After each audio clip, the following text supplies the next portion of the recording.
Breaking now as we come on the air, widespread damage after a deadly storm brings down trees, power lines, so much debris.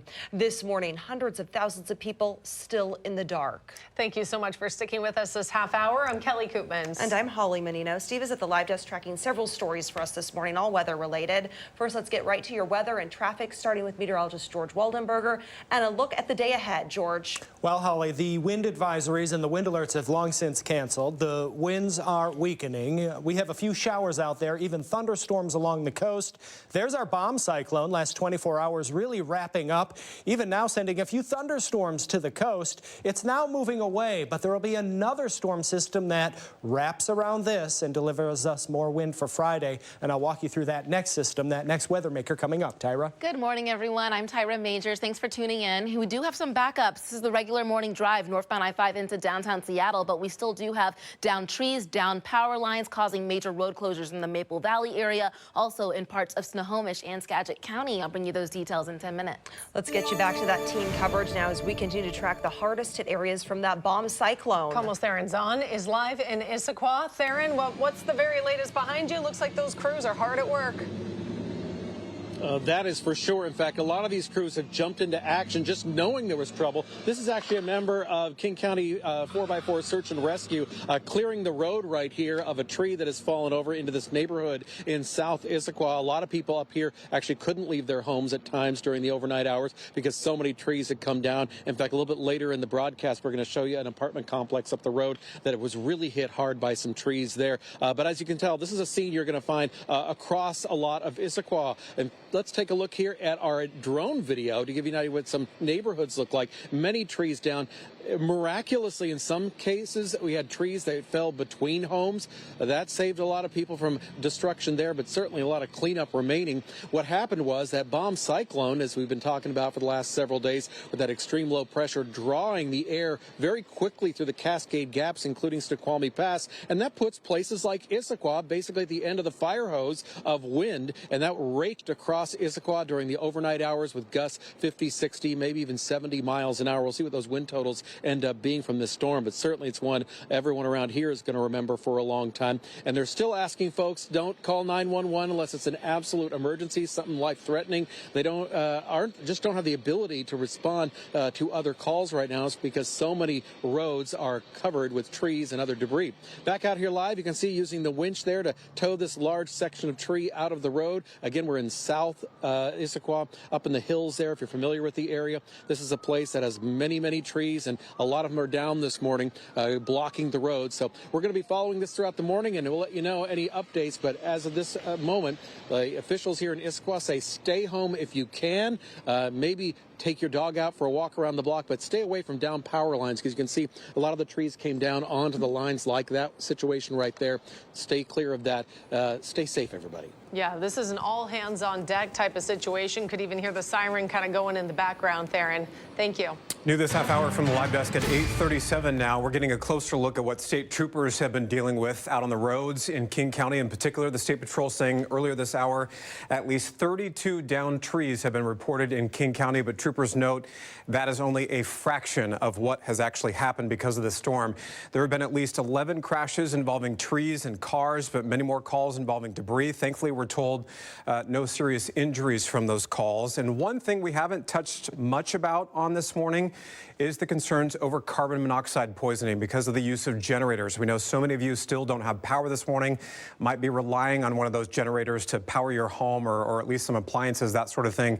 Bellevue Fire says they're starting to respond to several carbon monoxide calls. They remind you generators need to be outside, away from doors and windows, and move your car out of the garage before you start using that car to try to charge your devices. I should note, ladies, my parents texted me a little bit ago. They've been without power in Bothell since around 8 o'clock last night, and I think they're like a lot of other people that are trying to figure out ways to stay warm this morning, heat up your coffee, that sort of thing. And we learned from Puget Sound Energy earlier this morning that some of these folks could be without without power for several days because of the conditions. Yeah, you need to come up with a plan to find somewhere warm rather than bring in the risk of using, carbon monoxide or some sort of flame. So be careful, everyone. We're just learning a little bit more about this death that we are reporting on this morning because of the storm.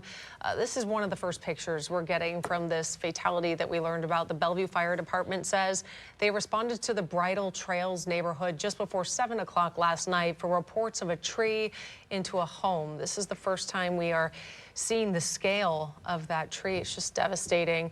This 911 caller reported that a tree had hit his wife. Bellevue Fire and Kirkland Fire tried to help that woman. Unfortunately, she died, and the man was taken from the home somewhere safer. Our thoughts are going out to everyone who's been impacted by this. We know there have been some other injuries reported and at least one other death up in Linwood as well. Yeah, in Linwood, crews responded to a tree falling on top of a homeless camp there. That happened just after 7 o'clock last night. It happened off Alderwood Mall Parkway. A woman in her 50s was killed. No one else was hurt, but just heartbreaking to hear of those 2 deaths storm-related. Well, here it is. Yeah. This is, unfortunately the aftermath when you're talking about hurricane force winds. So a good idea would be to check on your neighbors, check on your friends, see if they have power, and if they don't, maybe invite them over. Come up with a plan. Let them charge their phones and Yes. warm up in your place while you come up with a plan. Exactly. There it is, our bomb cyclone. It's now both weakening and moving away, but there's a front wrapped up in it, and that's what's generating thunderstorms along our coast right now. We'll get to those in a second. It is still breezy, but the winds have come down dramatically from peaking overnight 50 to up to 75 miles per hour. There was even a buoy near Vancouver Island reporting winds above 100 miles per hour. That's similar to a Category 2 hurricane's sustained winds. There it goes. So we have a few showers, especially over the Olympic Peninsula and southwest Washington today. Tomorrow is wet around Seattle, but not terribly windy. Here it is, our next weather maker. This one is smaller in size, doesn't look to be as strong, but this one will also be a wind producer, especially along our coast, where we could have another high wind warning posted for Friday. Not there yet, though. Still watching. Kent, Tacoma, DuPont, Olympia. We have light rain that's headed in towards Seattle right now. Here are those thunderstorms. It's been stormy all morning in coastal Grays Harbor and Pacific County. These showers headed into Seattle right now. The mountain snows are tapering, but still falling. Some advisories over the mountains as we speak. 50s, less windy, and a few occasional showers today in Seattle.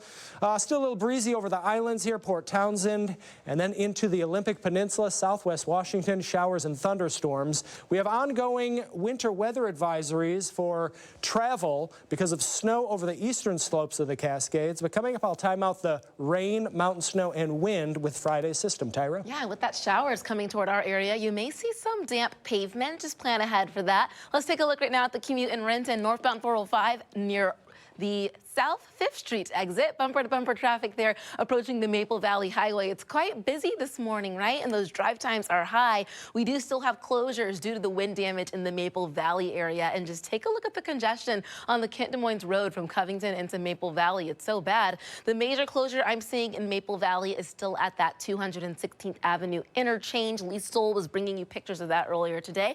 SR 18 at I-90, we're still dealing with a closure there north of Issaquah Hobart Road. If you use light rail, know that there's some delays due to power outages and some system inspections. They did get a late start today. I heard that there were some delays specifically at the Rainier Beach station, so arrive early if you know you need to use light rail. SR 9 at Ancija Ruley is still partially closed between exit 60 and 66. Most of the North Sound green on the maps, though. Very low drive times from Bellingham down into the Conway area and Mount Vernon. Highest drive times will come from Tacoma. It's a little over an hour to get to Seattle right now. I'll be back with an update for you in the next 10 minutes. All right, we'll take a look at this video Sabrina shared. It shows a tree branch that caught fire on power lines in Linwood.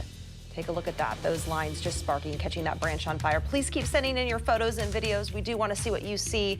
And stay with KOMO News for continuing coverage. Don't go away. We'll be right back with more team coverage of this bomb cyclone and the results from it.